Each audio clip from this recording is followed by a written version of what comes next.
Vacances, budget, investissement, placement.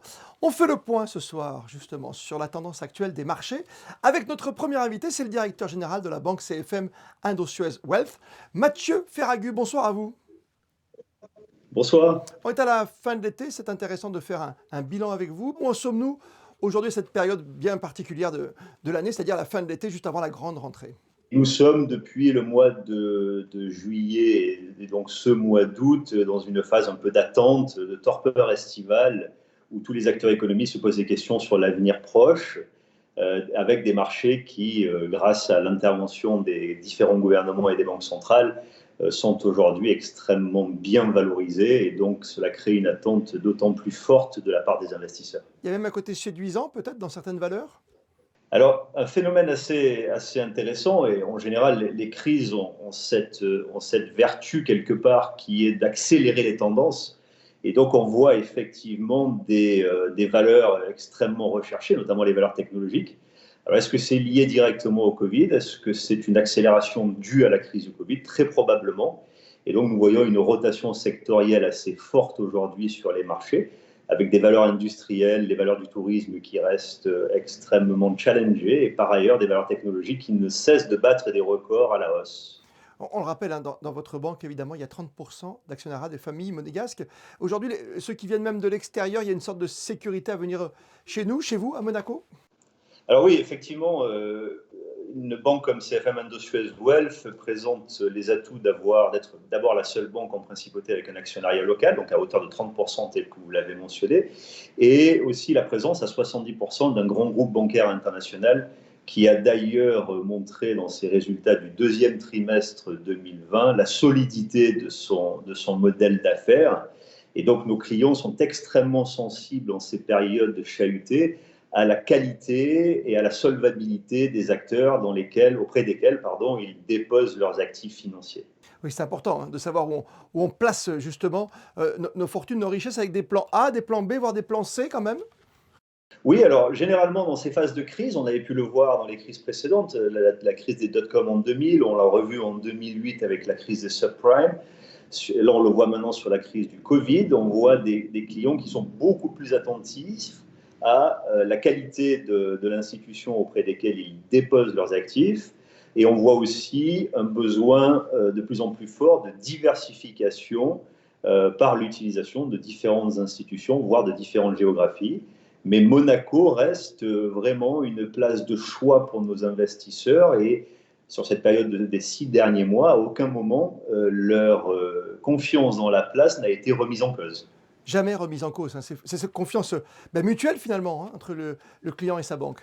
C'est une confiance mutuelle, et je pense que l'ancrage de CFM en principauté a d'autant plus renforcé cette confiance. Et nous avons aujourd'hui, comme je le disais au préalable, des investisseurs très attentifs dans ces domaines-là, mais aussi dans la qualité de service, la qualité de conseil et tout autre service que nous fournissons.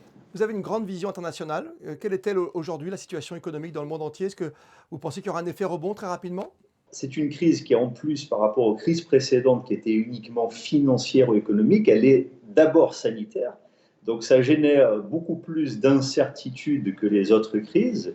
En revanche, on voit, et c'est ce qu'on disait un petit peu plus tôt, certains secteurs qui vont être durablement challengés, le tourisme, le transport aérien, et d'autres secteurs qui se trouvent extrêmement renforcés par cette crise, notamment dans le digital, dans tout ce qui est technologie, comme on le disait au préalable. On attend de voir ce qui va se passer, même du côté sanitaire, tout simplement? Oui, effectivement, les mois de mars-avril sur les marchés financiers ont été extrêmement actifs du fait d'une forte volatilité des marchés, avec des investisseurs, que ce soit privés ou institutionnels, qui se repositionnaient sur les marchés. Mais aujourd'hui, comme vous le disiez, nous entrons dans un nouveau paradigme. Nous sommes sur les marchés monétaires, il n'y a plus de taux d'intérêt, que ce soit en dollars, en euros ou dans la quasi-totalité des devises. Et nous voyons aujourd'hui une réaction des investisseurs vers des actifs réels. Donc on voit l'immobilier, notamment l'immobilier en L'immobilier est toujours là. principauté, sur lequel nous avons voilà, une activité très forte, une activité qui a repris très fortement dès le déconfinement. On voit, comme tout le monde a pu le constater, des mouvements vers l'or, donc vers les matières premières, Les, les- les métaux précieux essentiellement. les refuges, Et oui. encore, voilà, valeurs refuge, et des mouvements vers ce qu'on appelle le private equity, donc tout ce qui est actif professionnel, où là encore, entre des marchés financiers quelque part encore un peu volatiles, très hauts, et des taux très bas, les clients cherchent des solutions en actifs réels, en actifs tangibles. Et donc on rentre dans une phase un petit peu, on va dire, d'évolution côté investissement. Un chapitre que je voulais aborder avec vous, c'est quand même l'humain. On revient à notre confiance, notre relation habituelle quand on est CFM aujourd'hui et client. Post-déconfinement, évidemment, un certain nombre de clients sont extrêmement précautionneux et ne souhaitent pas se déplacer. Mais on revoit finalement un retour à la normale. Cela étant, je pense que cette crise, et ça se dit assez généralement, va laisser des traces indélébiles dans la gestion des entreprises, notamment l'utilisation des technologies de type télétravail, etc.